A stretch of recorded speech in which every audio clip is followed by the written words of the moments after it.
E aí, Rodrigo, tudo bem? Estamos caminhando para o episódio 9 do Between Futures. Como estão as coisas?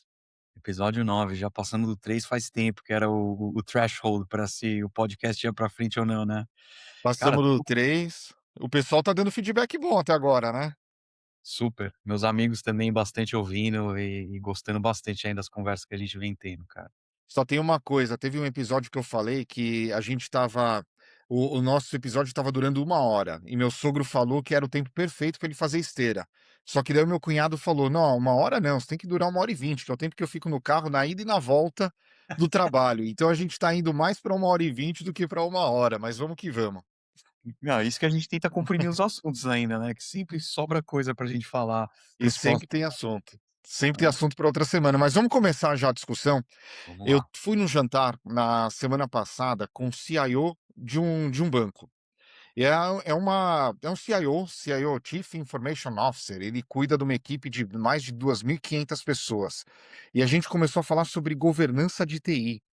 Governança de TI, governança de tecnologia nessa época agora de AI, né. E governança, para quem não conhece muito, principalmente em empresa grande, a governança ela existe para reduzir a entropia organizacional. Ele tem que padronizar as coisas, como elas funcionam, para cada unidade comprar, por exemplo, o software de uma maneira, criar a integração de uma maneira, porque senão vira uma bagunça. E a gente falou no episódio 7 sobre a questão do Shadow AI, aquela AI que surge nas sombras, cada pessoa usando o ChatGPT no seu computador, o Claude no seu computador, e que cada vez mais as organizações vão perdendo o controle. E uma coisa que a gente falou no nosso bate-papo, que eu provoquei, daí eu fiz uma previsão, eu virei para esse CIO e falei: "Olha, eu acho que daqui a 2, 3 anos não vai mais precisar de governança de TI. Porque a própria AI vai resolver essa questão de governança. A própria AI vai ditar os padrões, a própria AI vai direcionar os padrões, a própria AI vai padronizar sistemas e workflows.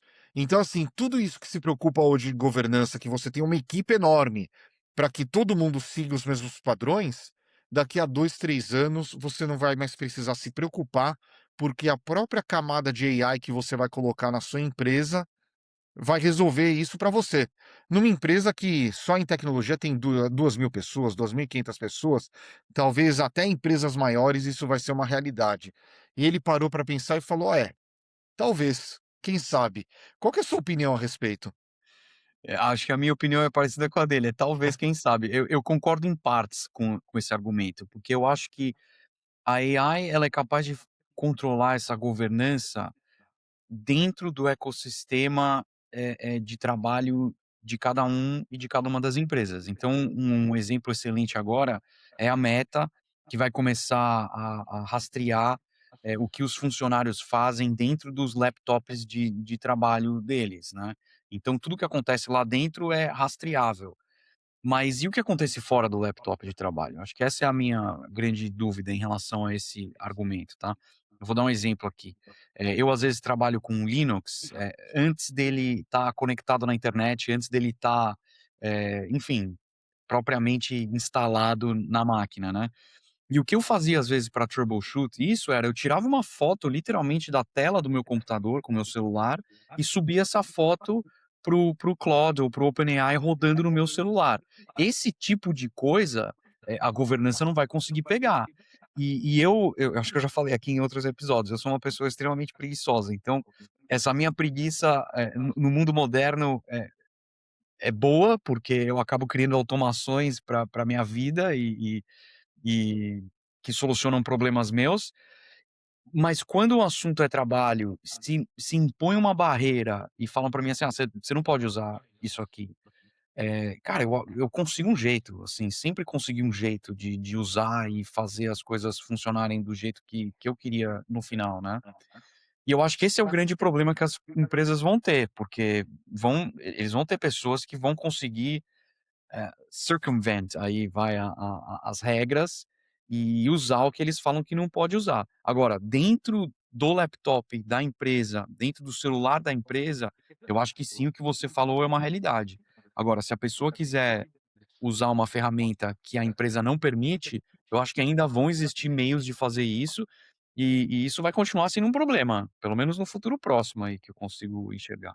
Mas sabe o meu ponto? É que assim, acho que são 2 pontos que a gente levantou aqui. O primeiro, que se a gente for pensar em governança clássica de TI, a governança clássica de tecnologia em empresa, a gente está falando de um monte de comitê para fazer aprovação de coisa, a gente está falando de ticket para isso, ticket para aquilo. Ah, meu computador deu pau. Ah, minha senha expirou. Você tem que abrir um ticket. A gente está falando de camadas de aprovação humana, a gente está falando de auditorias posterior. Para mim, esse tipo de coisa, ele perde total relevância quando você tiver um time de agentes dentro da empresa cuidando dessas camadas. Porque é Totalmente. muito trabalho e é muita repetição e é muito burocrático, é muito devagar. Quando a gente fala em governança, tem uma brincadeira que eu fazia no Cubo, que eu falava que, toda empresa tinha os seus departamentos de prevenção e inovação. O departamento de governança ou a área de governança de TI é uma área de prevenção e inovação, porque ela está lá para colocar limites nas coisas. E quando a gente fala de inovação, não pode muito colocar limite. A própria área de segurança da informação, de cybersecurity, que também foi um tema que a gente falou nos últimos 2 episódios, também ela é uma área de prevenção e inovação, porque ela coloca um monte de barreira a qualquer coisa que você vai falar. Essas barreiras hoje, ok, porque senão vai ter muita entropia, vai ter muita confusão nas empresas. Mas conforme os agentes de AI eles vão ficar mais inteligentes, não vai fazer sentido essas barreiras existirem, porque o próprio agente de AI, ele vai cuidar da para que não exista vazamento de dados, para que a empresa siga o seu processo que foi determinado. Sabe que ontem eu vi o pessoal do Brex, o Pedro lá do Brex, que é aquele cartão de crédito Sim. para startups, eles lançaram um repositório open source para fazer governança de agentes, dentro da empresa. Porque que eu até li o post que ele fez. E isso já está começando a acontecer. Que ele falou lá no post dele? Olha, aqui no Brex, a nossa equipe está usando cada vez mais agentes de AI para fazer codificação, para fazer, para colocar o sistema em produção, para falar com o cliente. E todos os sistemas de AI, eles têm acesso às credenciais, eles têm acessos ao modo que a gente trabalha. Quer queira, quer não, os sistemas de AI, eles têm tanto ou mais acessos que os desenvolvedores mais sênior do Brex têm. Então eles criaram uma camada de governança onde toda chamada da AI passa por um sentinela, onde ele aprova ou não aquela chamada. Vamos extrapolar Interessante. isso daqui para uma empresa. Se você der liberdade para os seus funcionários, mas você coloca uma camada de AI, onde tudo que aquele funcionário faz, tudo que aquele funcionário está fazendo, a camada de AI fala: olha, isso pode passar, isso pode, não pode passar, isso está dentro do padrão, isso não está dentro do padrão. A governança clássica de TI, ela, para mim, ela vai deixar de ser relevante, porque ela vai estar sendo automatizada por essas camadas de AI no futuro. É É, esse meu ponto principal, é você ter com certeza. camada que vai garantir que o trabalho seja feito dentro do padrão que foi estabelecido. Ah, com certeza. E você começou seu argumento aí falando de 3 coisas que eu acho que são, assim, perfeitas para automação de inteligência artificial, que é trabalho repetitivo, muito trabalho e burocrático, né. Eu acho que a combinação dessas 3 coisas é a receita perfeita para você aplicar uma automação, de inteligência artificial em cima disso.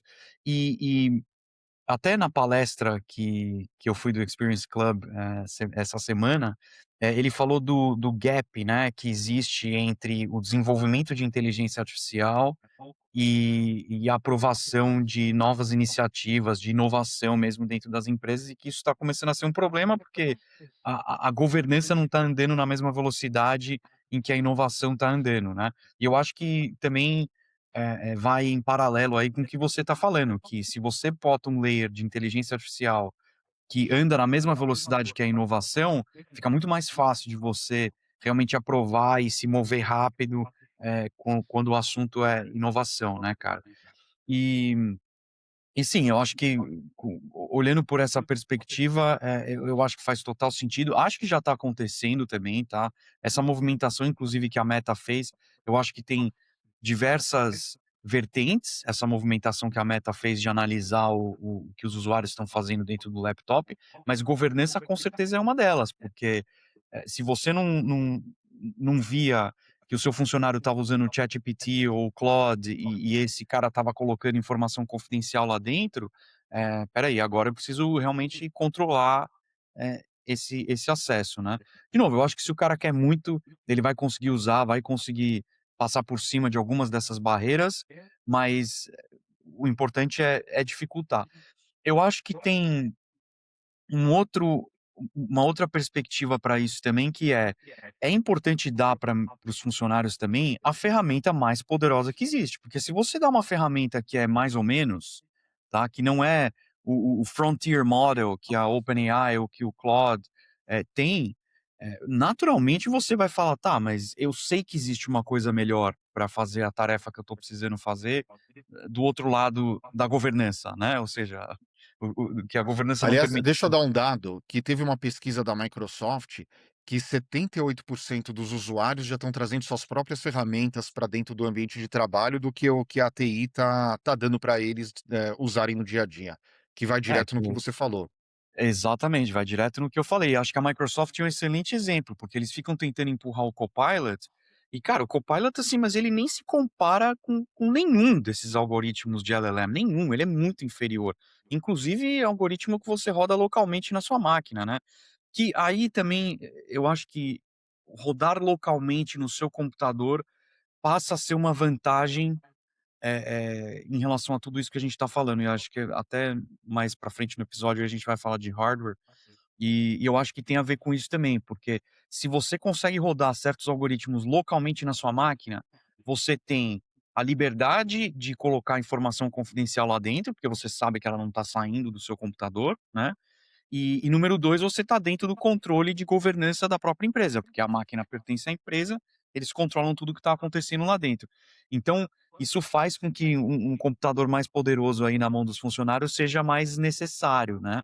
Mas é isso, acho que a Microsoft é um excelente exemplo. O Copilot é ruim, você naturalmente vai usar uma coisa que é melhor, entendeu? É, e antes da gente começar a gravar, a gente estava falando que aqui no Between Futures a gente tem que se comprometer, né? E a gente vai até, vamos lançar um prediction market do Between Futures. Eu quero que a gente se comprometa, faça a previsão e a galera ajude se a gente vai chegar lá ou não. Eu vou fazer uma previsão Legal. aqui, tá? Para mim, até a gente está em 2026. Até 2028, daqui a 2 anos, final de 2028, 95% da governança de TI vai ser automatizada por agentes de AI. Essa é a minha previsão, 95%. 5% vai ser só o CIO lá direcionando ou desenhando, o CIO talvez com uma ou 2 pessoas, direcionando o que que vai ser feito. Que ó, eu tenho a lista aqui Orquestrando. do não, orquestrando, que eu tenho a lista aqui, eu vou falar a lista do que é uma governança de TI tradicional, tá? A gente está falando de arquitetura corporativa, identidade e acesso, segurança, privacidade, procurement, que é você comprar as coisas, comprar os sistemas, risco operacional, a parte jurídica, dados, auditoria, continuidade, que é se o seu servidor pega fogo, como que você continua a operar, gestão de mudanças e gerenciamento de fornecedores. Tudo isso hoje já pode ser automatizado, sem Tudo isso pode exceção. ser automatizado, sem Então exceção. minha previsão é, daqui a 2 anos, 95% disso, na grande maioria das empresas, médias e grandes, já vai ser automatizado. É, eu divido dessa sua previsão aí. E aqui também, se a gente joga o Mythos, né, que é esse algoritmo aí da Anthropic, que tá todo mundo falando que, enfim, pegou um monte de falha de segurança, ele é capaz de analisar coisa que, eram bugs que estavam no sistema há décadas, às vezes. Cara, quando você joga um sistema desse para fazer a governança corporativa de uma empresa, poxa, vai ser muito melhor do que a governança humana, entendeu, em teoria, muito melhor. Sim, acho que faz total sentido. O a Né, minha e a minha porque única segue os dúvida skills, fica. né, lembra que no último episódio a gente explicou o que que é o skill, aquela habilidade. A AI, ela vai seguir aqueles padrões e, assim, ela vai implementar, ela vai garantir os padrões.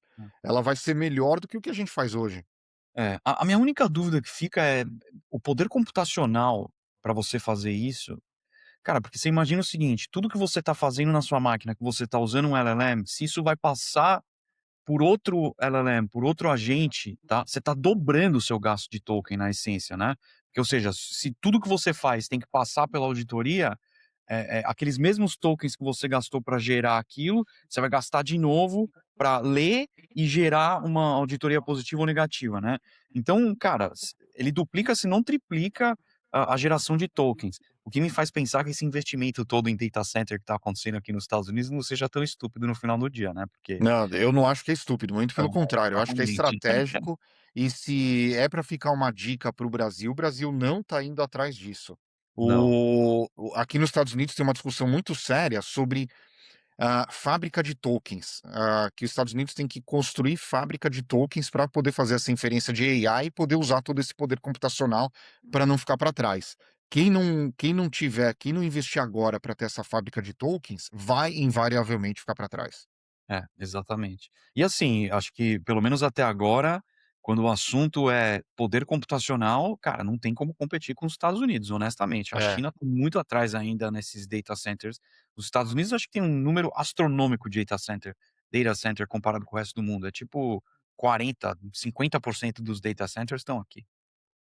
É, mas olha só, olha a implicação dessa mudança da governança, porque tem um lado político enorme nessa história. Porque hoje quem tem poder dentro das organizações são os gerentes, os diretores, os comitês. Agora, uma vez que você troca essa governança para os agentes de AI, quem vai ter poder é quem vai controlar os agentes, quem vai escrever os skills dos agentes, porque aquela pessoa, equipe que escreveu os skills vai direcionar para onde a empresa vai. E isso troca, o centro de gravidade do poder da organização e a organização vai ter que se mexer para trabalhar dessa maneira diferente. É, com certeza. Eu também acho que as organizações vão necessariamente ter que ficar mais horizontais, né, Pripas, porque, É. eu falo muito para as pessoas, assim, CEO que a gente conversa, eu falo assim: "Cara, o trabalho do CEO, por incrível que pareça, é um dos mais passíveis de automação de inteligência artificial", porque o trabalho do CEO nada mais é do que analisar dados que são pertinentes ao seu negócio e tomar uma decisão em cima desses dados. Essa mecânica de análise e decisão é perfeita para automação de um sistema de AI, porque, o CEO, o trabalho dele não é sentar e ficar escrevendo código, fazer apresentação, nada disso, né, é vender, entre aspas, e administrar a empresa. Agora, a parte de administração, cara, super passível de automação, né, super. Não, e no último episódio a gente falou do Caio, né, do Chief AI Officer, o cara responsável pela AI. E a gente falou que ele ia ter muita área cinzenta com o CIO, com o CDO, com aqueles cargos das pessoas que cuidam de tecnologia. E É. se a gente for nesse caminho de que a governança ela vai migrar dos comitês, dos gerentes, dos diretores para a AI, esse Caio, ele acaba sendo extremamente relevante, né? Porque em vez de, Totalmente. por exemplo, porque o CIO hoje ele é um guardião de fila, ele é um guardião de aprovações, ele é o departamento de prevenção e inovação, ele é uma barreira. Agora não, a organização nova, ela vai precisar de designer do sistema de delegação, qual que é o risco aceitável, aonde que você precisa de observabilidade, onde você precisa escalonar. E isso, Caio, se ele for uma pessoa boa, ele vai trazer muito bem para a organização e vai mudar toda a dinâmica. É. É interessante que tem certas coisas que a gente não escuta falar muito mais, né.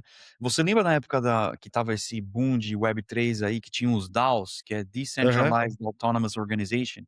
Cara, quando você tem um negócio como esse, uma infraestrutura de DAO, na mão dos funcionários, né, de quem realmente está lá sentado fazendo o trabalho, e dos agentes, cara, dá para você eliminar essas funções administrativas no final do dia e ter realmente um DAO que funciona, né, porque a ideia do Decentralized Autonomous Organization é muito boa, mas eu, pessoalmente, não conheço nenhuma que foi para frente, assim, de forma significativa. Eu posso estar errado, tá, e aí quem conhecer, manda mensagem para nós, mas, eu não conheço nenhuma, mas a estrutura é perfeita para essa era de inteligência artificial também, para pensar. Não, total, total. Eu não tinha pensado nessa questão do down, mas é interessante fazer um paralelo com as empresas, porque as empresas hoje operam muito em silos e É, a governança serve para que esses silos eles trabalhem mais ou menos em uníssono, né, mais ou menos seguindo, os padrões. Se você tem os agentes de AI controlando essa camada de governança, você pode continuar a trabalhar em silos, em teoria, se aqueles silos forem mais produtivos, mas com aquela camada de governança controlando os padrões, levando a empresa para entregar resultado melhor e mais rápido. É. É bem legal essa analogia. É, e Fala. tá aí uma ideia também, agora eu tô com a cabeça aqui já pensando em como implementar agentes dentro dessa estrutura de DAO. Cara, tem potencial isso aí, hein, eu não tinha parado pra pensar nisso Não, mas também. sabe uma outra coisa que muda muito? Porque a governança, às vezes, ela tá fora, ela vai à parte do fluxo de execução. Essa mudança agora, olha que insight legal, você leva a governança para dentro do fluxo de execução. Então não fica uma Exatamente, coisa é. apartada. O próprio fluxo de execução, ele coordena e ele usa a governança para que o resultado seja melhor.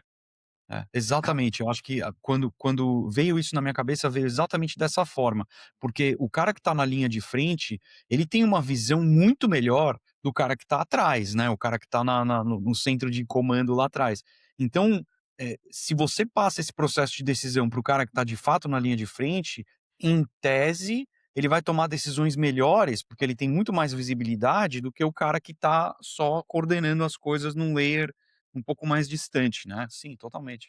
Olha a frase para o nosso bot depois pegar para a gente resumir. Que a governança ela não morre. A única coisa que vai acontecer é que ela vai sair da sala de reunião e ela vai para o dia a dia da empresa. Essa que é a diferença, ou seja, vai É, ficar isso aí. melhor uma vez que ela é automatizada por agentes de AI.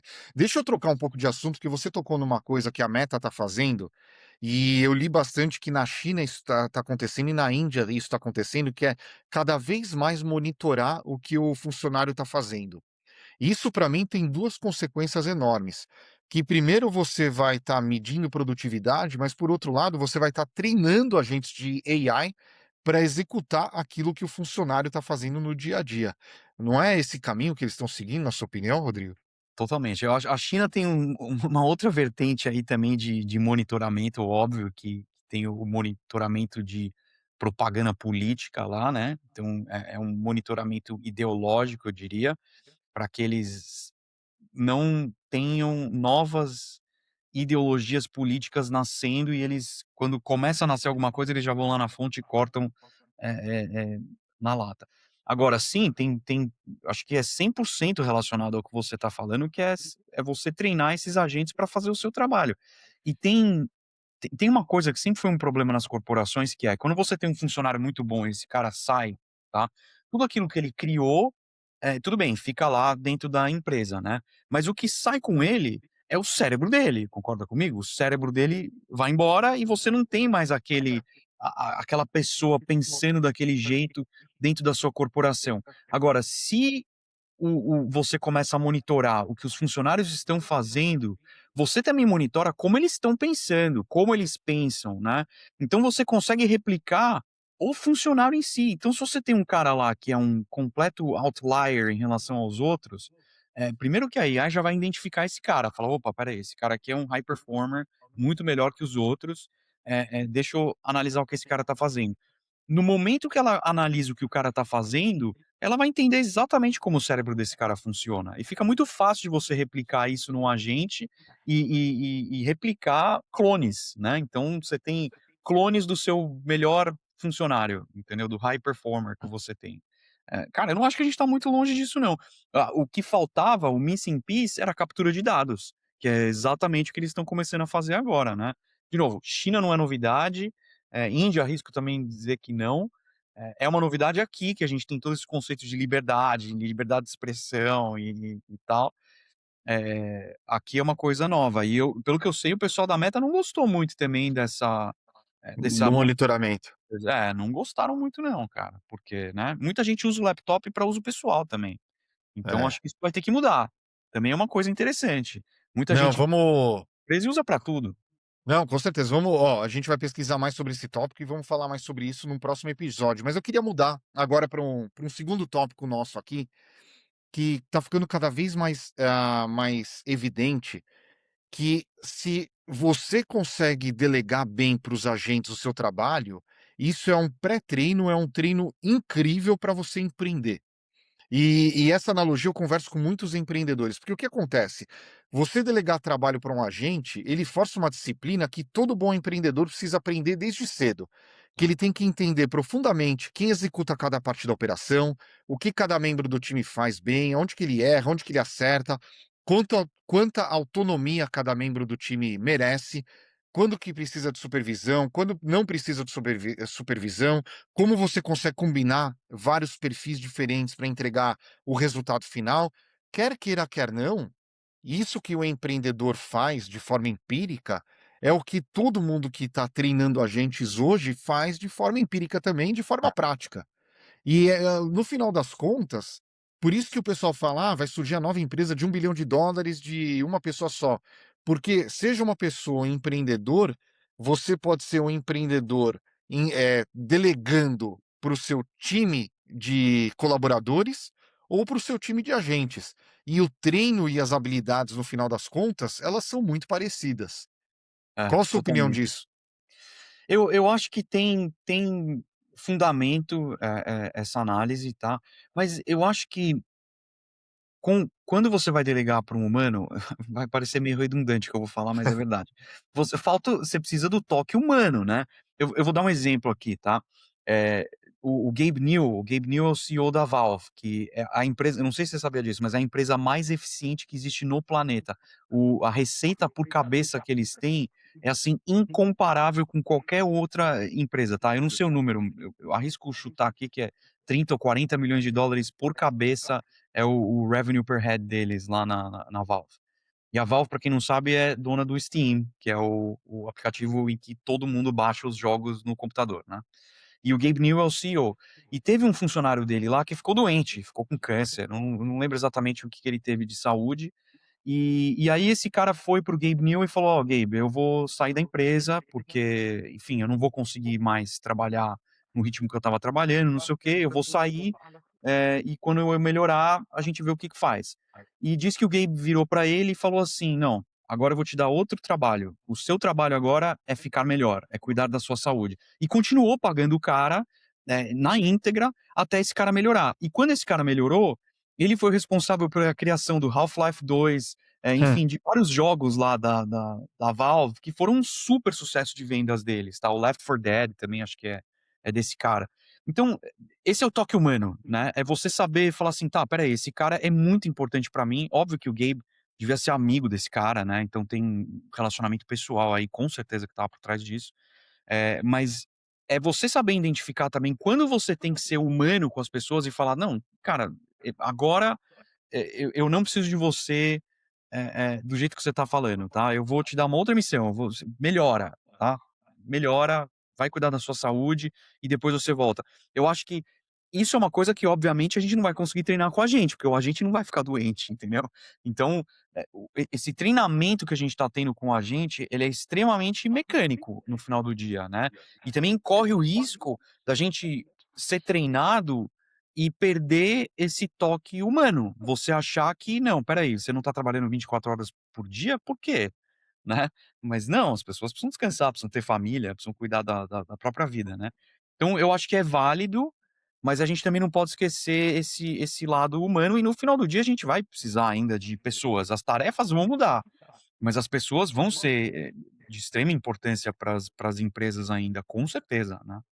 Não, eu gosto dessa questão da gente puxar para o lado humano, porque o humano ele tem que ter o seu papel também nesse sistema, nesse mundo que está sendo montado agora. Mas quer queira, quer não, você pega a habilidade central do empreendedor ou de um gestor é a de montar sistemas de execução através de outras inteligências, seja uma inteligência humana ou seja uma inteligência artificial.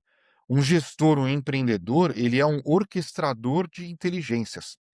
Ninguém faz nada sozinho, você não consegue gerar valor sozinho, você tem que gerar valor com juntando essas inteligências e a vantagem, o privilégio que a gente tem hoje em dia como empreendedores e como gestores, é que além das inteligências humanas para nos ajudar a executar os processos, a gente agora tem as inteligências artificiais também. E isso é uma mudança estrutural na forma como a gente se organiza. É, exatamente. E com certeza é um treinamento para você aprender a delegar, né.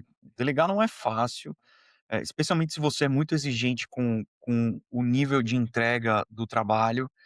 Eu sou assim, por exemplo, eu sou muito exigente com o nível do trabalho que eu entrego, então, eu gostaria que as pessoas que trabalhassem comigo tivessem a mesma excelência em entregar. É, Difícil deixa você delegar e difícil você treinar também as pessoas para conseguirem entregar no mesmo nível de excelência, né. não, uma das habilidades mais importantes hoje é clareza de comunicação. É, Porque, total. assim, instrução ruim, ele gera execução ruim.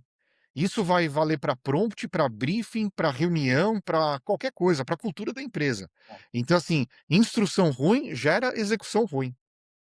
Eu falo muito isso para os meus clientes também, eu falo assim: "Cara, vocês têm hoje como um assistente, um estagiário, que quer que a gente chame isso, um Einstein, que são essas inteligências artificiais. Agora, se você não faz uma pergunta, eh, no nível de uma resposta do Einstein, ele vai te dar uma resposta no nível da sua pergunta, então se a sua pergunta for idiota, a resposta vai ser naturalmente idiota também, entendeu?" Tem uma coisa que me ajudou muito, que é estudar a lógica da filosofia estoica, do estoicismo, né, Uhum. porque ela é uma lógica proposicional, então não é uma lógica matemática, ela é uma lógica que usa a linguagem. E essa estrutura que a lógica do estoicismo traz para a língua, nossa, ajuda demais a você, se comunicar de uma maneira eficiente e pedir coisas, não só para pessoas, como para a máquina também, da maneira mais eficiente. Acho que vale a pena quem tiver interesse aí dar uma olhada nisso também. É, tem um cuidado que todo mundo que começa a delegar tem que tomar, porque, assim, mais agentes, mais automações, elas podem aumentar a produtividade. Ou então, se você não delega certo, ela pode multiplicar o erro, né, também, Exatamente, que é deixa essa tudo mais questão. confuso, né. É. Você tem uma frase do Bill Gates, que eu não vou lembrar exatamente ipsis literis que ele falava, mas ele falava lá atrás, você automatizar um processo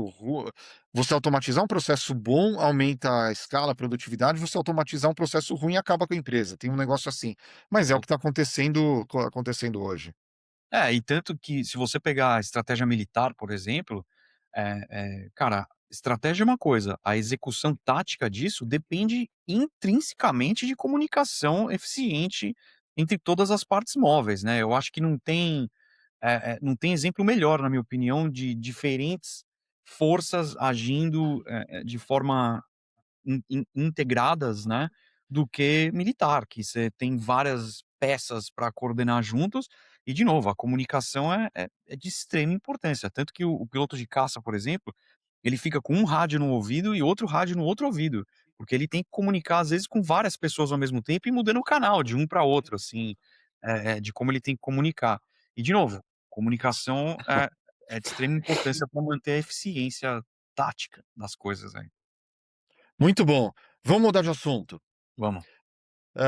Não sei se as pessoas viram essa notícia, mas há 2 semanas atrás, um maluco foi na casa do Sam Altman é CEO da OpenAI, e jogou um coquetel molotov, aquelas bombas incendiárias, no jardim do Sam Altman. E o marido e o filho do Sam Altman estavam lá na casa e não aconteceu nada com eles. Mas daí o Sam Altman, ele fez uma reflexão, ele falou: "Olha, eu não costumo fazer essa reflexão, porque, ah, eu sou mais reservado, mas, tá começando a ter impacto muito grande. A AI, a inteligência artificial, tá começando a ter impacto muito grande na vida das pessoas, tem muita gente se incomodando. Eu fui atacado hoje, me jogaram um coquetel molotov aqui no meu jardim, mas o que eu vejo, isso são Sam Altman falando, né, o que eu vejo é que o futuro ele vai ser um futuro lindo por conta da AI. E ele escreveu um artigo chamado The Gentle Singularity, onde ele descreve um futuro de aceleração tecnológica tão rápida que o que é normal ele muda sem ruído e sem a gente perceber. O trecho mais provocativo desse artigo dele, tá? Depois a gente vai colocar o link, estão todos os links na nossa ementa aqui. Ele fala que a ideia é que os sistemas como o ChatGPT, eles vão poder acompanhar a vida inteira de uma pessoa, lembrando de todas as conversas, todos os contextos, todas as preferências, todos os projetos, todas as relações, e isso vai deslocar a AI de uma ferramenta só daquele momento, daquele contexto que você está conversando, para uma camada, um segundo cérebro, né? É uma camada cognitiva persistente que vai poder ajudar as pessoas para tudo. Ah, eu vou no médico. O médico pergunta: "Ah, você toma algum remédio? Ou você tomou algum remédio? Você fez alguma cirurgia?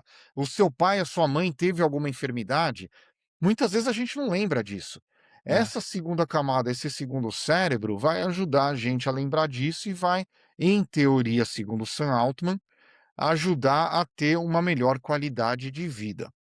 Isso traz um monte de questão. Um Começa monte. colocando opinião aí, Rodrigo. Eu acho que traz um monte de questão. Primeiro que questões. Eh, primeiro que assim, com certeza a gente está entrando numa era em que privacidade vai ficar cada vez mais difícil, tá, em diversos, eh eh, diversas perspectivas, se a gente olha para a China, por exemplo, a privacidade é uma coisa muito diferente lá do que é aqui, por exemplo, porque lá você tem câmera em todos os lugares, eles sabem exatamente onde você estava, a hora que você estava, esse tipo de coisa. Eh E eu acho que agora a gente está mudando para um outro tipo de falta de privacidade, que é o que acontece dentro da sua mente, né. Se você analisa o que você tem de procura na web, procura no Reddit, o jeito que você escreve, se você faz Não, análise. desculpa te cortar, não só Hum, isso, teve uma brincadeira, um meme que aconteceu alguns meses atrás e às vezes acontece, que é você perguntar para o ChatGPT: "Olha, desenhe uma imagem minha do que você conhece de mim". E ele acerta, e ele acerta, acerta. Mas vai lá. acerta mesmo, cara, acerta. Então, é isso, acho que ele começa a conhecer melhor você do que você mesmo. E aqui algumas coisas, tá. Primeiro que, assim, não é todo mundo que entende de psicologia, mas as coisas que o Jung falava, que o Freud falava, tudo isso é verdade. Eu tenho uma amiga que ela é psiquiatra, e às vezes eu tenho conversas com ela a respeito de inteligência artificial e ela me traz umas perspectivas muito interessantes, porque ela traz a perspectiva da mente humana.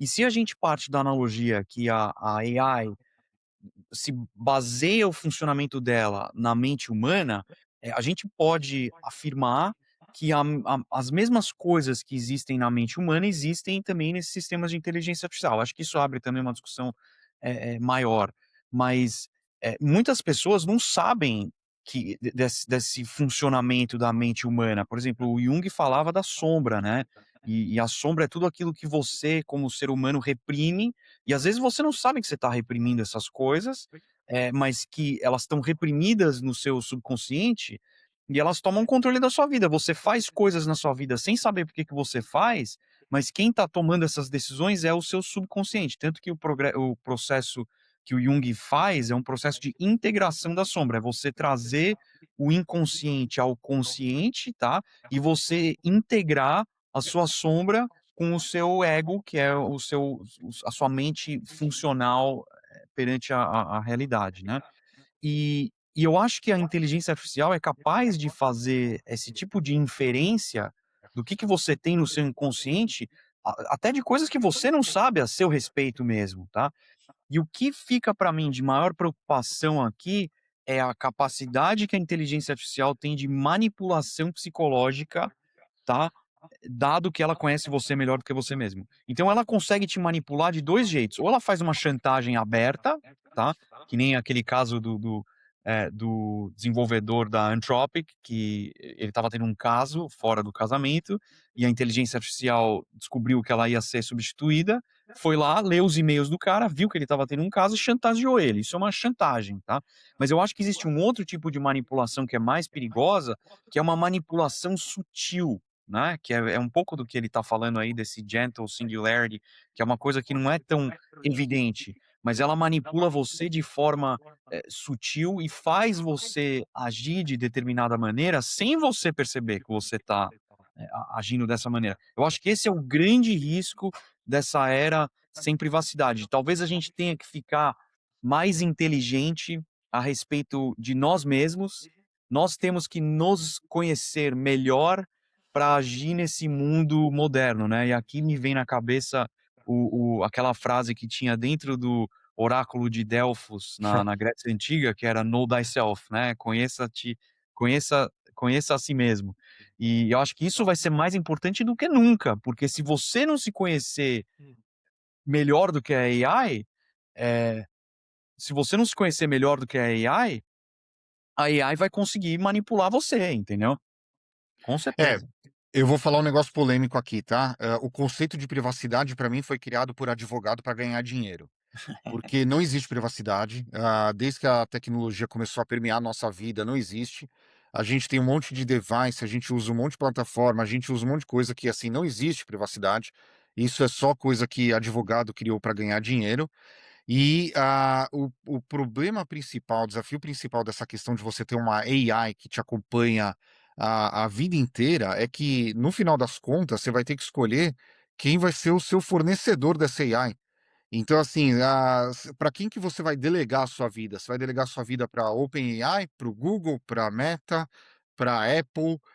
Porque no final das contas, quem controla a melhor memória sobre você, também controla o melhor jeito de entender quem é você, e também controla o melhor jeito de prever e te influenciar.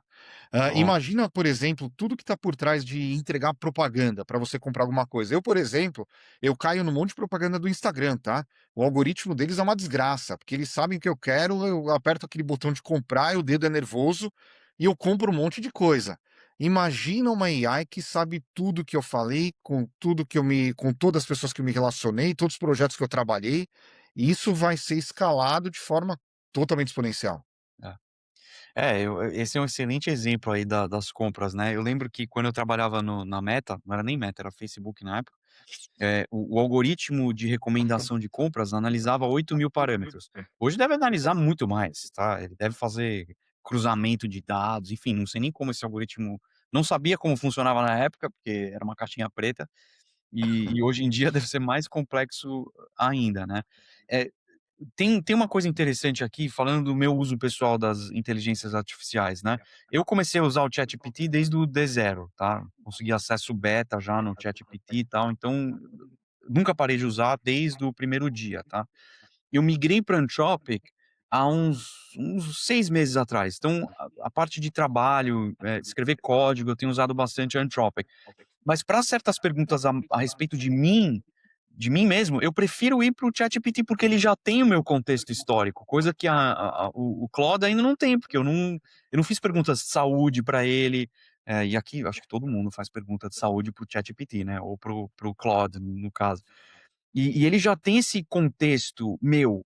Então, também passa a ser o vencedor quem tem o maior histórico a seu respeito, né. Se você já usa uma inteligência artificial há anos, fica muito mais difícil de você fazer uma troca, falar: "Tá bom, agora eu vou migrar para outra".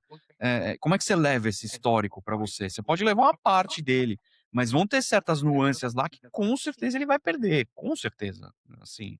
Mas É, sabe uma coisa que a gente pouco fala e talvez é um tópico para a gente explorar aqui no nosso podcast Between Futures, é a questão do meta-humano. É quando o humano deixa de ser só humano, porque, pensa nessa questão até do interno, né, do ser humano, se você tá a sua identidade, acho que essa é a palavra certa. Você tá Você está delegando sua identidade ou compartilhando sua identidade a partir do momento que você tem um segundo cérebro trabalhando ao seu lado a todo momento? A identidade é só sua ou é sua e a da AI? Será que as 2 coisas funcionam junto? Será que você uhum. deixa de ser só um ser humano e você vira esse meta-humano a partir do momento que os 2 começam a trabalhar de uma maneira? Será que você vai deixar de tomar decisão sem consultar? E isso já está acontecendo, né? Será É. que você já vai deixar de tomar decisão, deixar de tomar uma posição por conta de você ter a necessidade do apoio desse segundo cérebro? Eu acho que essa é uma excelente, excelente pergunta e, assim, dá para fazer um episódio só em volta dessa pergunta aí, discutindo o que que isso significa, né. Eu acho assim, eh, eu vou voltar para o oráculo de Delfos lá, eu acho que o conheça-te a ti mesmo, passa a ser muito importante, porque você tem que se conhecer como ser humano. E eu não tô falando como pessoa, não é o ego. O ego é aquela história que você conta pra você mesmo de quem você é. Eu sou o Rodrigo, né. Rodrigo é só um nome, entendeu? Eu sou um ser humano, como qualquer outro, entendeu? Mas a identidade Rodrigo é uma história que eu conto para mim mesmo, que faz o meu ego funcionar e me faz funcionar na sociedade, tá.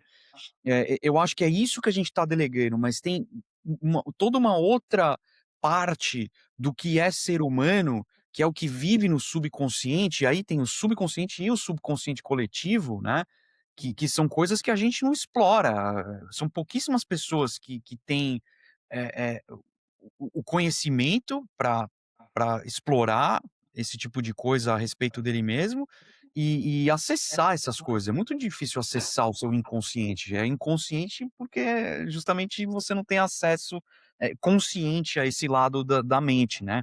Mas, de novo, eu acho que passa a ser mais importante você se conhecer, porque se você se conhece como ser humano, você consegue observar isso, como que a AI está te manipulando, como que a AI está adicionando na sua vida, né. De novo, eu acho que a inteligência artificial ela vai adicionar no seu ego, que é essa parte funcional da mente, que é o que a gente mostra para fora, né.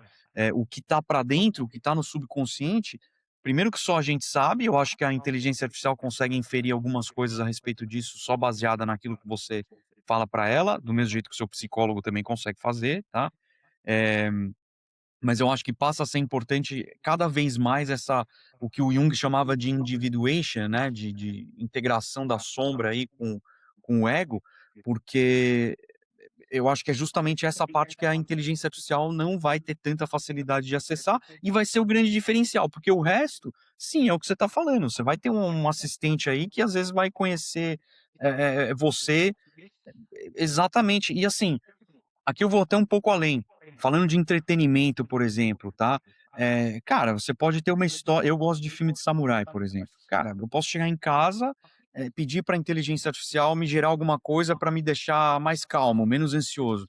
Cara, ele vai lá e gera um filme de samurai japonês e não sei o que, papá, que vai falar justamente com esse sentimento que eu tô tendo, tá? E é uma coisa gerada para mim. Talvez não funcione para nenhum outro ser humano no planeta, mas vai funcionar para mim naquele momento. Eu acho que, tem, de novo, diversas vertentes aí que a gente pode analisar isso, e parece ser o futuro que a gente está entrando, né, Pipas, vamos ser honestos, o ChatGPT é o que você falou do exemplo do meme aí. Ele pega coisas, a seu respeito que você lê e você fala: "Nossa, não É, acredito". ele pega nuances que às vezes você não tem nem ideia, e assim, a imagem realmente representa você, mas a pergunta que fica, e eu acho que essa pergunta vai ficar cada vez mais evidente, a gente vai voltar para ela várias vezes, é: quem que é o dono da sua memória? Quem é o dono da sua memória? Você é o dono da sua memória?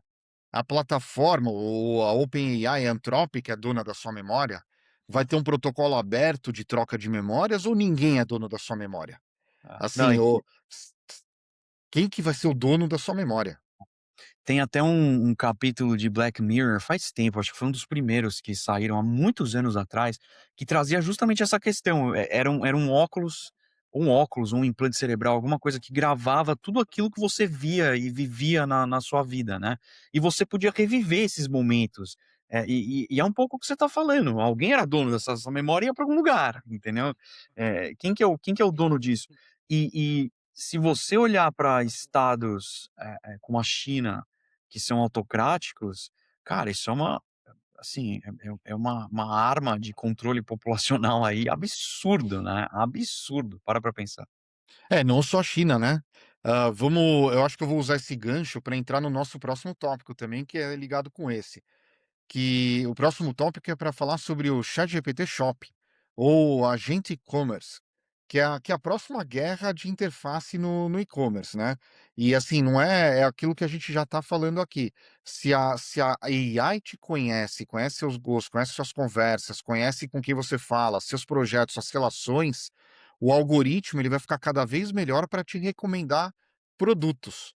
E isso tem impacto naquilo que foi a internet nos últimos 20 anos, 30 anos talvez eu me atreva, porque se você vê o modelo de negócio que sustentou as empresas como a Meta, como o Google, até a Amazon também um pouco, é essa questão de advertising, essa questão de propaganda para você comprar produtos. Agora com a AI conhecendo cada vez mais das pessoas, essa equação ela muda completamente. A OpenAI ela lançou um produto, isso há cerca de 2 ou 3 semanas atrás, que era o Buy It in ChatGPT, que é com instant checkout, ela lançou até um protocolo que ela chamou de ACP, o Agent E-commerce Protocol, que ela tá tentando transformar o ChatGPT numa ferramenta de descoberta de produto e compra de produto dentro da própria plataforma. E as ações de Google, Amazon, Meta caíram quando eles anunciaram isso. Muda o jogo de forças de advertising, que é uma das maiores indústrias que a gente tem e que é o que suportou as as maiores empresas que a gente viu crescendo na internet até hoje. Totalmente. Totalmente. Eu lembro quando eu trabalhava no Facebook, a gente falava muito que o Facebook lidava com a descoberta de coisas novas, descoberta de coisas que você não conhecia ou que você não sabia que você queria. E que o Google era muito à procura, né, você ia atrás de uma coisa específica e o Google te recomendava, diferentes coisas dentro daquele mesmo tópico, tá. E isso tá mudando completamente, porque hoje quando eu vou fazer uma compra, eu pergunto para o ChatGPT, eu pergunto para o Claude, falo assim: "Olha, eu tô a fim de comprar", eu vou dar um exemplo, eu mudei aqui a minha infraestrutura de internet aqui em casa, né, então roteador, switch, todas essas coisas eu troquei. E eu fui conversando com a inteligência artificial, falando: "Olha, eu preciso disso, disso, disso, qual que é o melhor produto pra mim?". E ela foi me recomendando alguns, cara, e eu falava: "Não, esse aqui é muito caro, é nível enterprise, eu não quero". E a gente chegou numa coisa lá que ela me recomendou. E de novo, eu fiz tudo isso via ChatGPT. Não foi fazendo pesquisa no Google, não foi fazendo algumas coisas ele buscou no Reddit, tá, buscou no Google pra me trazer a resposta, mas não fui eu indo lá, né. E quando a gente bota o agente no meio, eu poderia dar uma ordem para ele e falar simples, falar assim: "Olha, eu estou trocando a infraestrutura de rede aqui na minha casa, compre todos os equipamentos para mim". Ele não ia nem me pedir opinião, entendeu. Se eu tivesse dado autonomia para ele fazer isso, e a gente vivesse num mundo que desse para fazer isso, a gente não tá lá ainda, né, do agente entrar lá, fazer compra, a gente tá muito próximo. Mas não do jeito que eu tô imaginando. Ele poderia entrar lá, comprar tudo pra mim e falar: "Olha, Rodrigo, vai chegar na sua casa XYZ, agora eu preciso de você pra fazer essas coisas", né. Aqui uma coisa interessante, um parênteses, eu vi um cara no Reddit que ele deu 100% de autonomia para o agente do OpenClaw dele, né, e ele falou pra ele, geralmente isso é importante pra quem tá rodando o OpenClaw, é você falar o environment que ele tá rodando, falar: "Ó, você tá rodando numa VPS, o computador que você tá rodando aqui localmente, ele tem essas configurações, tal, tal, tal". E o agente desse cara foi lá e comprou uma peça na Amazon, mandou entregar na casa dele no nome do agente, não foi nem no nome do cara não, foi no nome do agente, e ele avisou, mandou uma mensagem para o dono do agente e falou assim: "Ó, vai chegar uma peça de computador aí, eu preciso que você instale, porque ela vai melhorar aqui o meu trabalho em XYZ lá". Eh, então assim, mas vai mudar, né. Tem uma outra perspectiva nisso que eu acho interessante que é talvez, talvez, tá, a gente tenha um desperdício menor, ou seja, a gente seja menos consumista nesse mundo, porque se o agente sabe exatamente o que você quer, o que você não quer, aquelas coisas que você, como consumista, vê lá no Google, ou vê no anúncio da TV ou do outdoor ou do Facebook, o que quer que seja, que é o nosso puro consumismo falando, fala: "Puta, nossa, eu quero isso". Cara, pode ser que o agente vire pra você antes de você comprar, fale assim: "Cara, mas pra que você precisa disso? Você não precisa disso, você não vai gostar, não é pra você", Ah, eu entendeu? não compro essa ideia, tá? Eu Não. não compro. Eu vou Eu usar tô o sendo exemplo bem daqui de positivo aqui. eu vou usar o exemplo daqui de casa, eu vou usar o exemplo de um monte de gente que eu conheço, o algoritmo ele tá ficando cada vez melhor, assim, eu tenho o dedo nervoso de quando eu vejo coisa completamente inútil.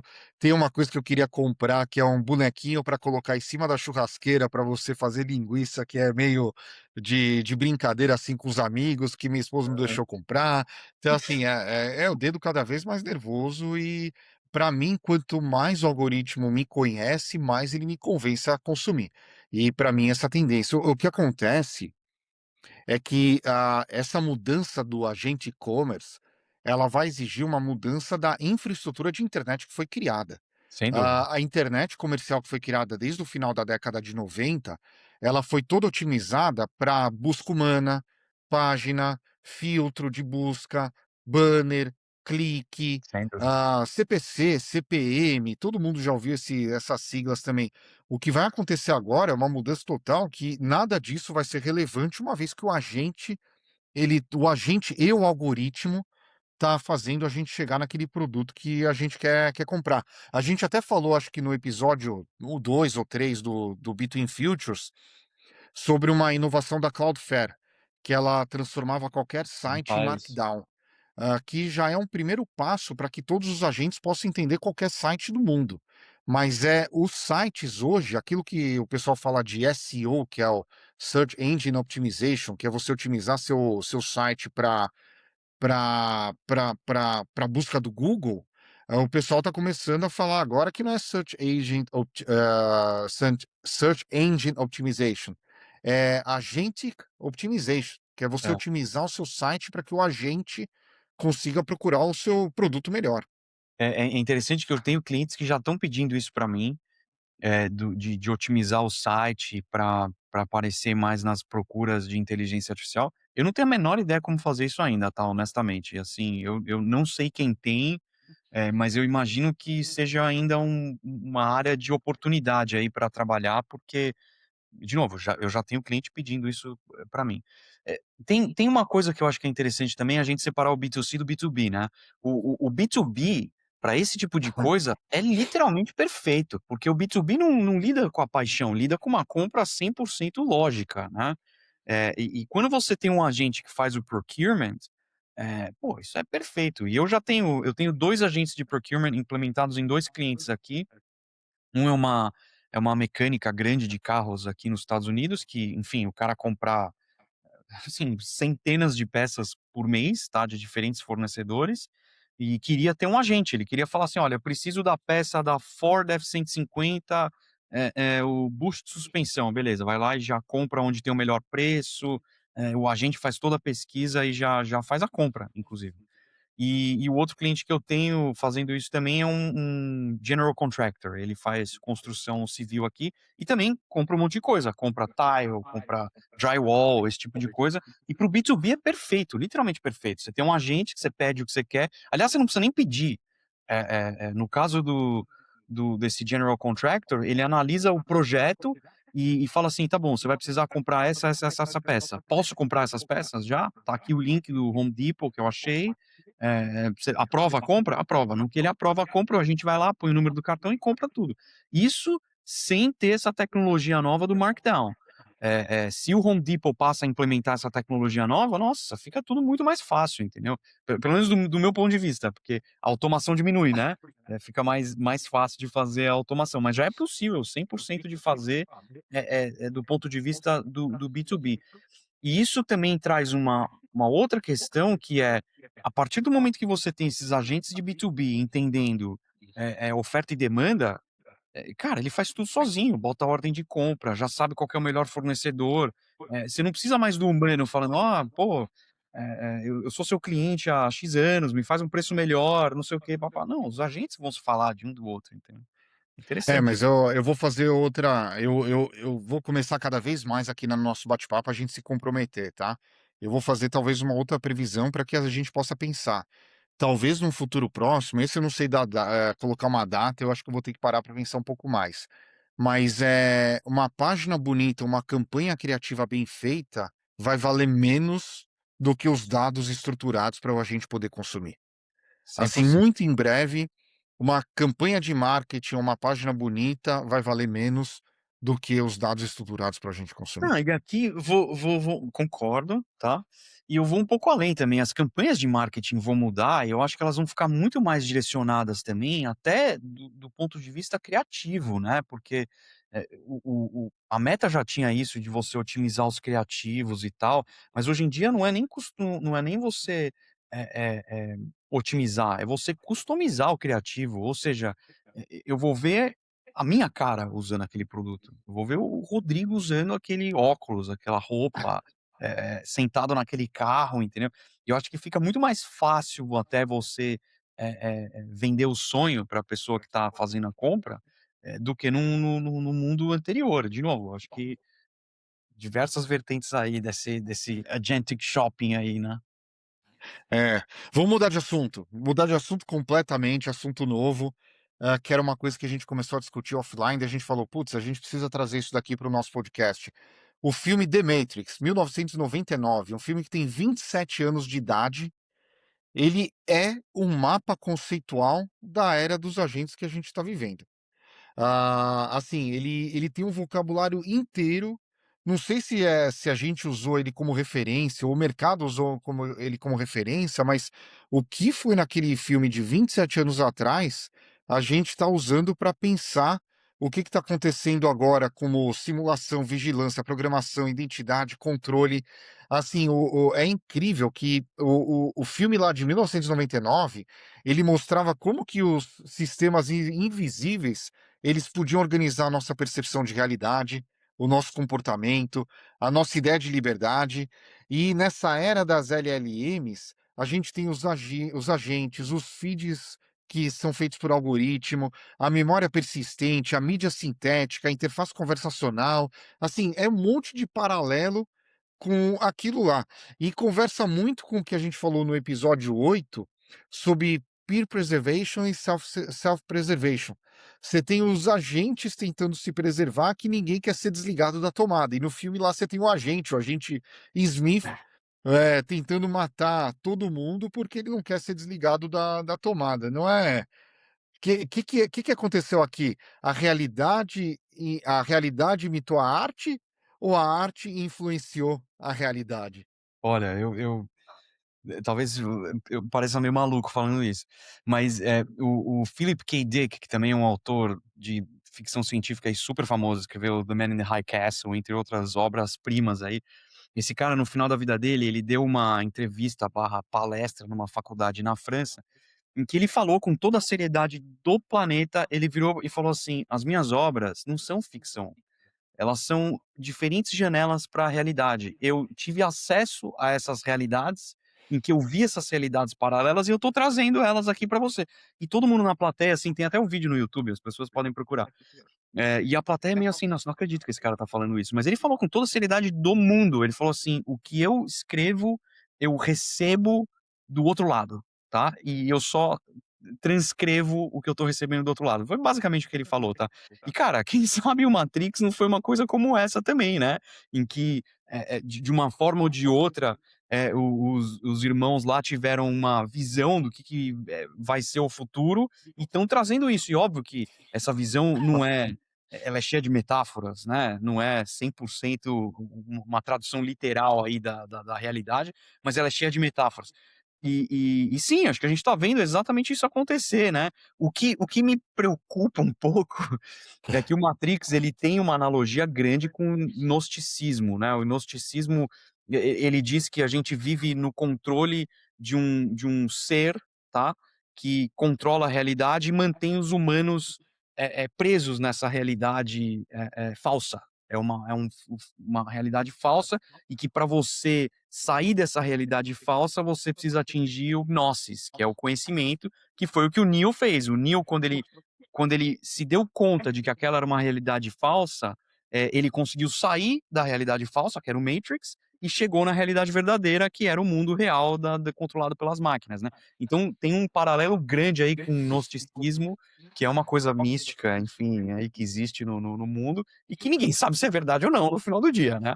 Mas, eh, mas é isso, acho que a gente tá vendo realmente as coisas que aconteceram lá no Matrix, agentes, eles pegaram muito como o computador funciona, né, e acho que, eh é isso que a gente está vendo. Eles pegaram os primórdios da internet aí, que é todos os humanos conectados na rede de computador, e extrapolaram o que isso significa, em paralelo com inteligência artificial. E agora com a chegada da inteligência artificial de fato, é onde a gente está vendo a intersecção das 2 coisas, né, ou seja, todos os humanos aí, os cérebros conectados, e a inteligência artificial no meio disso tudo, trabalhando em paralelo com a gente, né.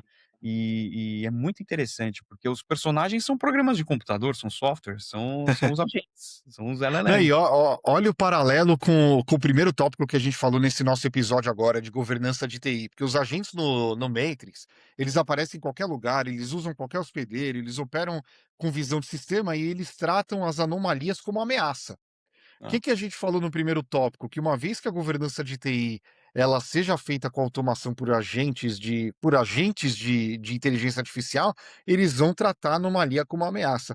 Mas sabe a pergunta, uma pergunta que eu acho que é bem legal a gente fazer para nós mesmos é, a partir do momento que o agente pode proteger outro agente, A pergunta é: o que acontece quando os próprios mecanismos de supervisão, eles pertencem ao sistema que ele deveria ser supervisionado? Sim. E aí, eu também volta a um outro tópico que a gente teve hoje, que é essa o fato da inteligência artificial conhecer a sua mente, às vezes, melhor do que você fica passível de manipulação. Então, se você tem o agente tentando se proteger e você é passível de manipulação fácil, ainda por cima, cara, a gente entra numa coisa, todo um universo distópico aí de ficção científica, né. Tem um outro filme que eu assisti semana passada e, nossa, eu super recomendo a as pessoas assistirem esse filme. É um filme com o Sam Rockwell e o filme chama, Good Luck, Have Fun and Don't Die.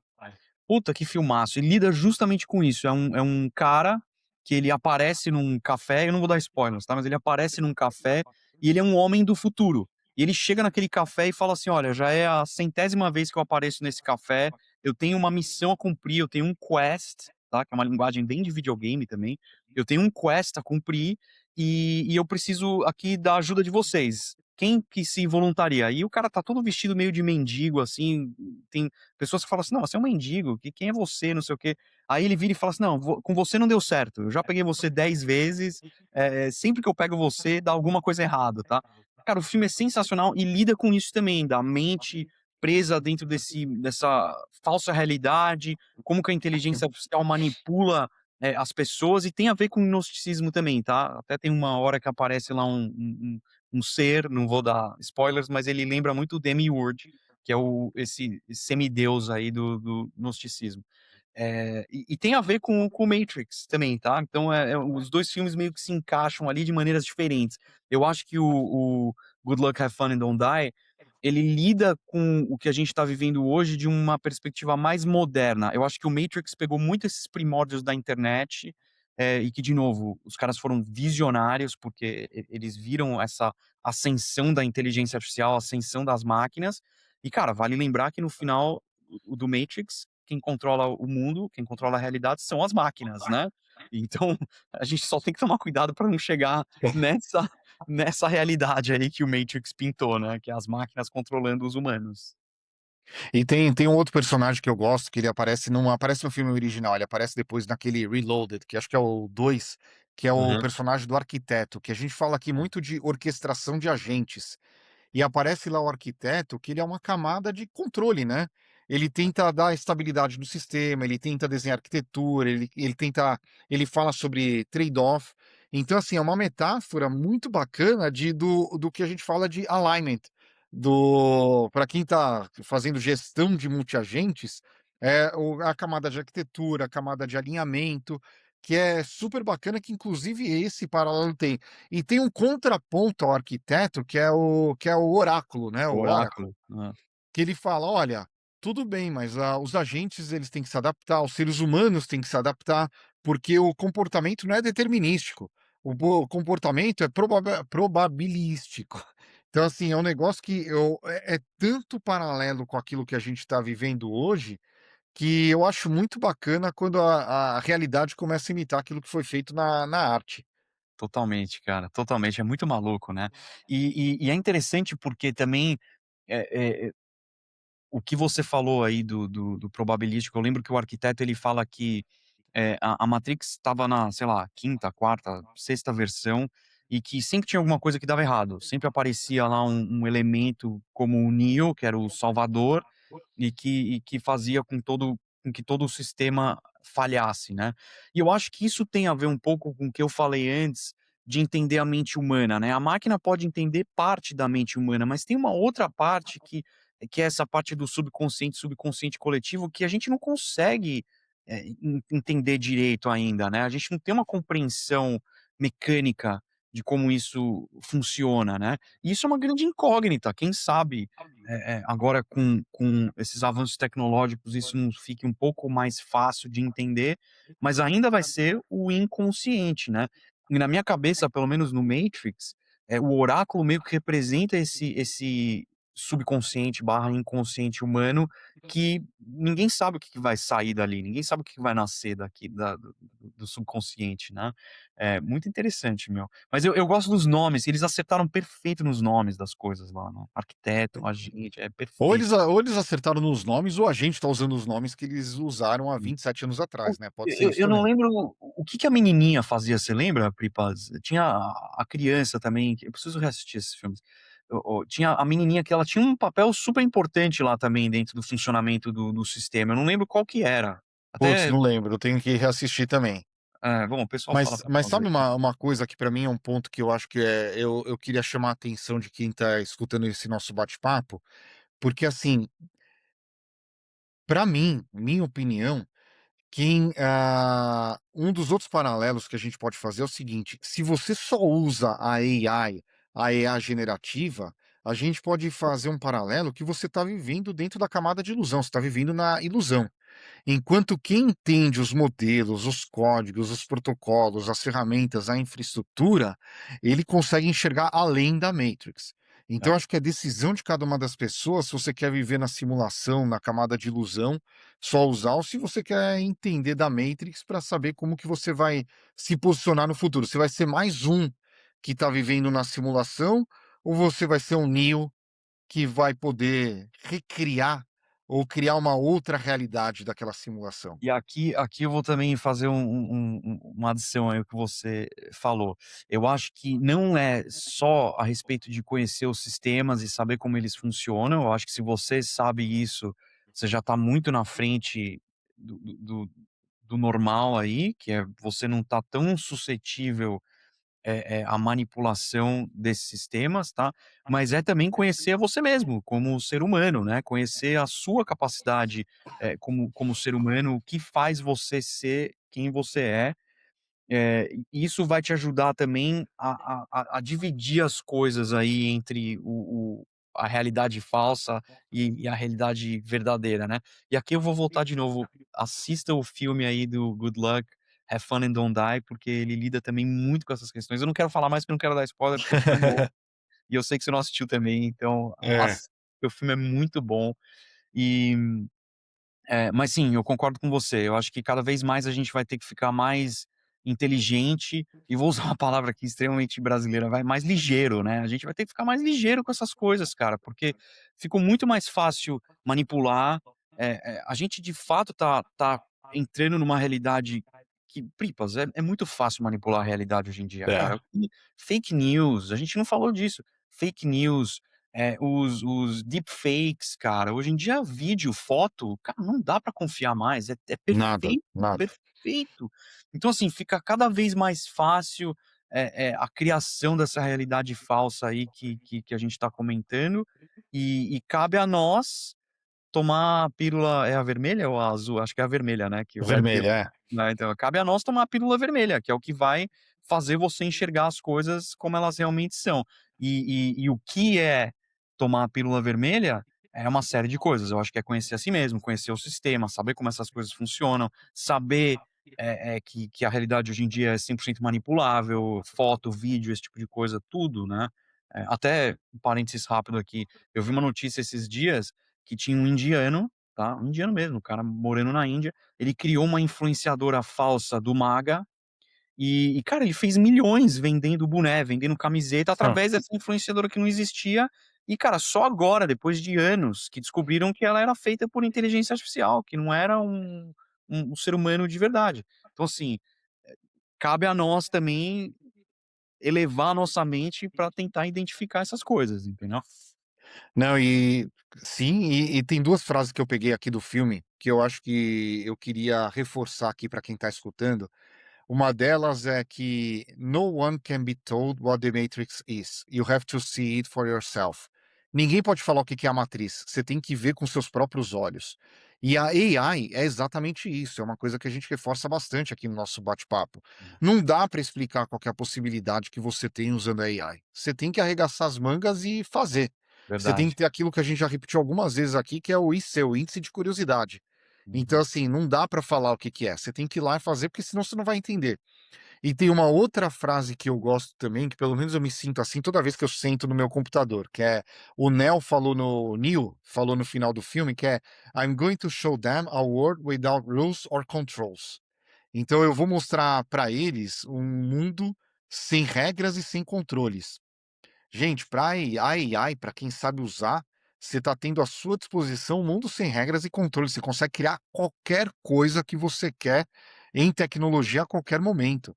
Assim, eu me sinto, tem um meme que a minha esposa me mandou, a Renata me mandou, que era assim, era o cara sentando na frente do computador, abrindo lá o terminal para mexer com o Cloud Code, com Codex e tal, e de repente ele aparece como se fosse Deus, assim, aquela aura, não sei o quê, blá, blá. Eu me sinto às vezes assim, quando eu sento para fazer um negócio. Ah, agora, sabe, arregaça as mangas, "Ah, agora deixa comigo. Agora eu vou Cara, fazer isso". E totalmente. sai, e o negócio sai. Sai, não, eu virei pra minha esposa esses dias aí, eu falei assim pra ela, eu sentei, eu falei: "Nossa, cara, o que eu fiz hoje na pré-inteligência artificial ia ter me demorado no mínimo 3 semanas, no mínimo, pra fazer o que eu fiz hoje, só hoje. Vários agentes rodando em paralelo, trabalhando com 4 clientes ao mesmo tempo, de novo, coisa que seria 3 semanas no mínimo de trabalho intenso, non-stop, entendeu? E hoje em dia é isso, cara, a gente quem É, quem sabe usar o sistema, né. Eu acho que as pessoas têm que realmente, eh elevar a curiosidade, arregaçar as mangas e realmente usar, e usar com coisas da própria vida, entendeu? Tentar solucionar os problemas que elas têm, pessoais, no trabalho, dentro de casa. E quando eu falo pessoais, coisas mecânicas, tá? Eu não tô falando para as pessoas usarem o ChatGPT como terapeuta, apesar de que muita gente usa. Eh, mas, tentar solucionar os problemas, mecânicos que você tem aí no computador de trabalho, workflow, porque sai, é o que você falou, sai. ah, mas para mim eu queria deixar uma mensagem aqui que eu acredito profundamente, a questão da alfabetização técnica. Nem todo mundo precisa programar de forma profunda, mas É, vai ter uma assimetria entre quem entende o sistema e quem só consome, que vai ser cada vez maior. Quem é, entende, quem tem essa alfabetização técnica, vai ficar super, ultra, mega blaster produtivo. Quem só consome vai ficar ok produtivo.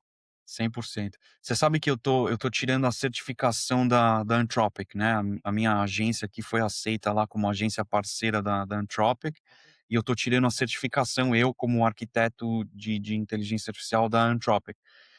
Cara, eu senti uma diferença grande técnica lá entre um cara que só sabe fazer prompt, tá, e o que eles exigem lá para a certificação. Lá, eles exigem que você conheça a arquitetura de fato, como montar esses sistemas, como montar esses sistemas da maneira mais eficiente, e eu acho que é um passo, até além do que a gente está falando aqui, que é realmente um arquiteto, como o cara do Matrix lá, deveria pensar, né. Então eu acho que tem vários níveis aí pra gente também, atacar. Eu acho que começa com um bom prompt, é isso. Começa É. você saber construir um bom prompt e daí você pode elevar isso pra vários níveis, na minha opinião. Em um tópico para um próximo episódio, aquele monólogo lá que o agente Smith ele fala, que é lá no final do primeiro filme. Ele começa assim: ó, eu quero compartilhar uma revelação. Os humanos são uma doença e nós somos a cura. Assim, se a gente não cuidar muito do desenvolvimento da AI, será que a AI vai pensar assim, um dia não vamos responder agora?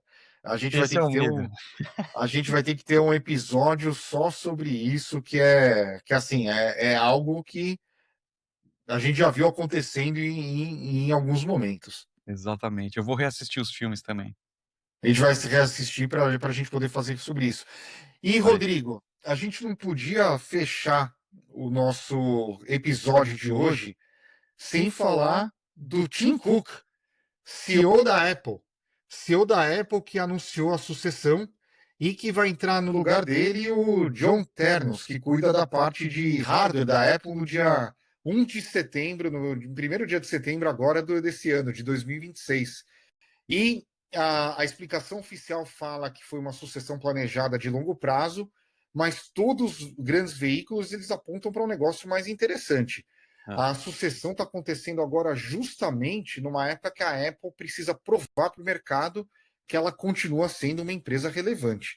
O mundo está falando de AI, AI, AI, AI, AI. a Apple até agora não fez uma coisa que vale a pena de AI. A Siri deles continua sendo uma porcaria. E Não, e aí? a Siri vai usar o Gemini agora. Eu li hoje de É, manhã a notícia de que oficialmente agora a Siri vai usar o Gemini do Google para fazer inferência. Cara, eu acho que a Apple tá sendo extremamente inteligente, eu preciso falar a realidade aqui pra vocês. Cara, porque eu acho que, a Apple, eles estão apostando no hardware, principalmente, local, tá. Eu acho que eles perceberam que o uso de inteligência artificial localmente nas máquinas, vai ser super importante por N razões, a gente até falou um pouco disso no começo do episódio hoje, tá. E cara, eles estão ganhando dinheiro com inteligência artificial sim, só que eles estão ganhando de forma indireta, eles estão vendendo mais computador, o Mac Mini, por exemplo, tá esgotado, você não acha o Mac Mini em nenhum lugar, é, porque não é é o feito que o open pessoal source. fala, né? Na corrida do Velho Oeste, quem ganhou dinheiro não foi quem foi procurar ouro, foi quem vendeu Venda a as pás ferramenta. para o pessoal procurar ouro, que é o que É, a Apple está fazendo exatamente. agora. Exatamente o que a Apple tá fazendo agora. E eu acho que o fato que eles colocaram esse cara de hardware é exatamente por causa disso. Eles falaram: "Opa, espera aí, vocês precisam de mais computador, mais poder computacional? A gente vai solucionar esse problema". E eu tô, aliás, gravando esse podcast aqui do computador novo da Apple com o chip M5 Max, com 128 gigas de RAM, e eu comprei esse computador, laptop, porque o laptopzinho que eu tinha antes só para responder e-mail já não estava mais sendo suficiente para eu atender os meus clientes quando eu saía de casa. Aqui em casa eu tenho meu computador grandão que, enfim, super poderoso, mas quando eu saía de casa eu, puta, sentia falta.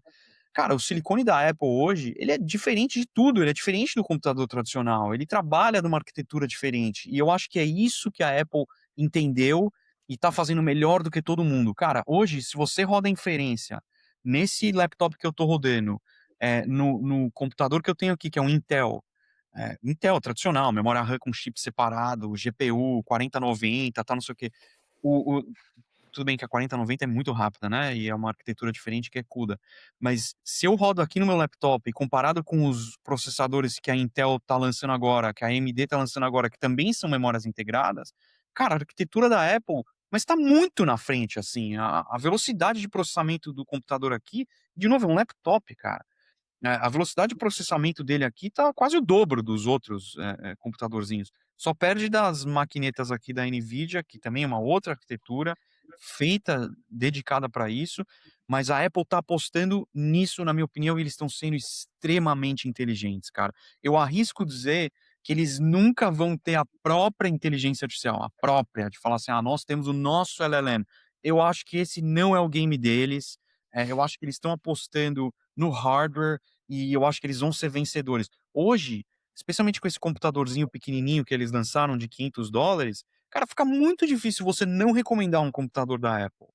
Porque eles são muito bons, desde o mais simples até o mais caro, são todos muito bons. O Mac Studio, por exemplo, cara, tem gente com 10 Mac Studios que tá rodando uma empresa inteira dentro do Mac Studio, com centenas de agentes, né. Então, eu acho que eles estão no caminho certo, eu acho que esse cara de hardware aí vai vir para double down aí, na minha opinião, nessa estratégia deles de focar em hardware e deixar software um pouco de lado. Mesmo porque, o que eles têm de cloud hoje em dia, eles tentaram, né, nos últimos anos acho que foi a grande prioridade deles lá, era aumentar o subscription de cloud deles, e, cara, eu pessoalmente uso pouco das coisas deles de cloud, mas o hardware é imbatível, e eu acho que é isso que eles têm que fazer, é apostar onde eles já estão ganhando, cara. Eu concordo totalmente com você. Para mim, a opinião que eu tenho da Apple é que a Apple é espetacular em hardware. Eles são a empresa de hardware do mundo. Eles são um lixo em software. O software É, deles não é bom. concordo. Mas assim, você pega o software deles de produtividade, você pega o próprio iOS, você pega o próprio. Não é legal. Não, Mas parei, o OS deles é bom, o OS é bom, o macOS, cara, o macOS, mas é que ele, na verdade, é uma distribuição do Unix, né? Que tá lá então, por dentro. mas Mas então, assim, eu tô pegando o user-facing software, que é aquilo que você usa no dia a dia. esse não é bom, Cara, concordo. eu não gosto, não acho legal. Agora, o hardware, ele é incomparável. Assim, não existe competição. Eu estou falando com você também do MacBook Pro, que já tem uns 3 anos, mas é uma máquina que é um avião. Não dá para comparar. Se eu fosse fazer com uma outra, se eu fosse colocar um Intel aqui, não, eu ia ter que ter um trambolhão para ter a É, mesma performance. que é o trambolho que eu tenho aqui do meu lado. Não, que Eu você tenho usa para gaming, que para gaming ainda, a arquitetura utilizada pelos desenvolvedores de gaming é a x86, exatamente. não vai mudar. É, Agora a Apple realmente como hardware e essa aposta que pegou o mercado de surpresa, porque o mercado não estava esperando esse anúncio essa semana, eu acho também, concordo com você, uma aposta super acertada, no sentido de falar, nós somos os líderes de hardware, nós somos os líderes em hardware há muitos anos e nós vamos continuar a ser líderes de hardware. Sabe é. que algum tempo atrás, outra previsão para a gente colocar no nosso mercado de previsões aqui interno, Between Futures, eu falava que não sei se isso ia acontecer e eu tenho que determinar o prazo, porque senão não tem graça a previsão, né? Eu falava que não ia acontecer que as grandes empresas de tecnologia elas não queriam ter market share, elas queriam dominar os mercados. No mundo ia ter uma empresa de varejo chamada Amazon, no mundo ia ter uma empresa de search e biblioteca global da humanidade, que isso eu já mudei de opinião, que ia ser o Google, mas isso estou mudando de opinião agora por conta da AI, e que ia ter uma empresa de hardware chamada Apple, que eu já mudei de opinião também, tá? Porque eu acho que a Tesla, na questão de mobilidade, ela vai ser a líder de hardware de mobilidade. Eu vou ter que elaborar melhor essa minha previsão, mas no final das contas, a Apple, ela com essa jogada estratégica, ela está dando uma mensagem para o mercado de eu sou a empresa de hardware do mundo. É. Então, mundo, compre meu hardware. Então foi Não, super inteligente. super inteligente e também eu acho que eles estão fazendo uma jogada geopolítica também muito boa, que eles estão trazendo as fábricas aqui de novo para os Estados Unidos. Eu acho que eles já têm uma forja em Nevada que já está produzindo, se eu não me engano, o Mac Mini e o Mac Studio. E, cara, de novo, o Mac Studio é o computador mais avançado que eles têm. Se eles conseguem fazer o Mac Studio nessa forja, os outros ficam muito fáceis, né? E pelo que eu entendo, eles querem mais e mais trazer a produção, fazer o reshoring, né, que é o que vem acontecendo aí já há alguns anos aqui nos Estados Unidos. E a gente já teve esse papo algumas vezes também, passa a ser uma empresa estratégica para a segurança nacional, porque se você tem boa parte da população americana trabalhando do Apple, do hardware da Apple, cara, isso passa a ser de extrema importância, né. E se você tem um cenário aí futuro, que eu acho que vai acontecer, da China tomar Taiwan, cara, esses chips, os outros, a AMD, Intel, a Nvidia, é tudo feito lá, tudo feito lá. A Apple é que tá fazendo um pouco diferente, a Nvidia tenta, a Intel tenta, cara, é difícil eles saírem lá de Taiwan, eles estão muito bem estabelecidos. A Apple tá conseguindo, e tá conseguindo com sucesso, a exemplo dessa fábrica em Nevada que eles fizeram. Então assim, cara, eu acho que, super vencedora essa decisão e eles estão no caminho certíssimo. E de novo, volto a falar, hoje em dia ficou muito difícil não recomendar um Mac para qualquer ponto de entrada ou qualquer tipo de uso que você precise de um computador, qualquer um. Ficou muito difícil não recomendar um Apple, cara. Exato. Aliás, esse é um tópico para um próximo episódio, a gente falar da geopolítica dos chips. Falar um pouco de Taiwan, falar da TSMC, falar sobre terras raras, falar sobre toda essa cadeia de suprimentos, porque é algo que ainda é invisível e Estados Unidos está sendo extremamente estratégico em trazer de volta aqui para solo americano toda essa cadeia de produção. Compraram a mina lá de terras raras no Brasil essa semana aí, uma compra bilionária, gigante, super estratégica. Sim, acho que fica um tópico para o próximo episódio aí, com certeza. Não, mas muito bom. Rodrigo, mais um episódio do Between Futures, episódio 9. Passamos, ó, 3 vezes aqueles 3 episódios que a gente ia fazer no começo. O feedback tá sendo super legal. E continua o convite para quem tá ouvindo a gente. Se tiver algum tópico para a gente conversar, mandar. Isso aí, muito Obrigado. bom, cara, sempre bom esse papo. Obrigado pessoal, obrigado Pripas, abraço. Valeu.